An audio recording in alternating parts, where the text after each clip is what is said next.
Bonjour. Nous sommes déjà rendus au 5e dimanche du Carême et l'Évangile de ce dimanche nous présente des Grecs qui viennent trouver l'apôtre Philippe pour lui demander de voir Jésus. Ils lui demandent de voir Jésus. Ils ne lui demandent pas de venir l'écouter, de venir l'entendre, de venir lui parler. Est-ce que c'est seulement de la curiosité de leur part? On peut se poser la question. Toujours est-il que Philippe va voir l'apôtre André et à deux, ils s'en vont poser la question au Seigneur Jésus.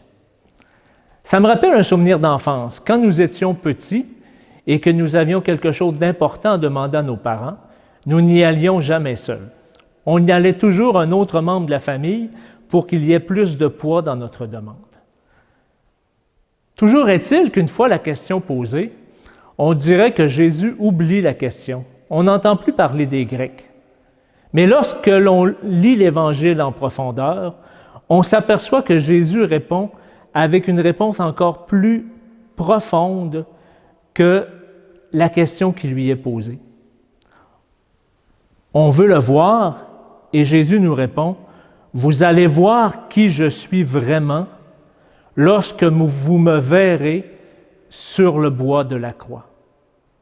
Vous allez voir qu'à ce moment-là, je me serai donné librement pour vous, en ayant librement décidé tout au fond de mon cœur de faire ce geste par amour pour vous, pour que vous ne soyez plus jamais seuls sur vos propres croix. » Et c'est là qu'on rejoint le message de la première lecture. Dans le prophète Jérémie, l'on nous dit que le Seigneur un jour inscrira sa loi au plus profond de notre cœur. Et le psaume nous redit « Crée en moi un cœur pur, ô mon Dieu. Renouvelle et raffermis au fond de moi mon esprit. Rends-moi la joie d'être sauvé. Que l'Esprit généreux me soutienne. » Oui, le Seigneur Jésus a eu le soutien de l'Esprit Saint pour qu'ensemble, la force de leur amour puisse faire du sacrifice de la croix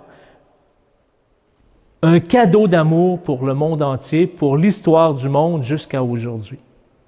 Et au cours de l'histoire, tous les gens qui ont voulu inscrire en profondeur cette présence du Seigneur dans leur cœur, ils ont pu en profiter pleinement. Je vais donner juste deux exemples qui sont liés à notre sanctuaire. Saint Antoine de Padoue, en son temps, c'est parce qu'il avait une relation profonde avec le Seigneur au fond de lui-même qu'il a pu ainsi prêcher à temps et à contre-temps et à défendre les pauvres à son époque, au point que son souvenir s'est conservé jusqu'à aujourd'hui. Et la petite Bernadette Soubirous à Lourdes, c'est parce qu'elle avait au fond de son cœur une profonde relation d'amour avec le Seigneur qu'elle a pu demeurer fidèle à la mission que lui avait confiée la Dame de la Grotte. Et on sait qu'aujourd'hui, Lourdes est un des plus grands sanctuaires du monde entier qui accueille des gens souffrants de toute la planète. Alors aujourd'hui, avec cet Évangile, demandons au Seigneur cette grâce que nous aussi, nous puissions tout au fond de notre cœur tisser avec lui, inscrire au fond de nous une profonde relation d'amour, pour que nous soyons capables de voir, de toucher, d'entendre, de goûter, de sentir sa présence à nos côtés à chaque moment de nos journées et que nous puissions, grâce à cette force d'amour, traverser encore plus facilement nos propres épreuves. Amen. Et dans cet espoir que vous aussi, vous tisserez cette relation d'amour, je vous bénis au nom du Père et du Fils et du Saint-Esprit. Amen. Bon dimanche et bonne semaine à tout le monde.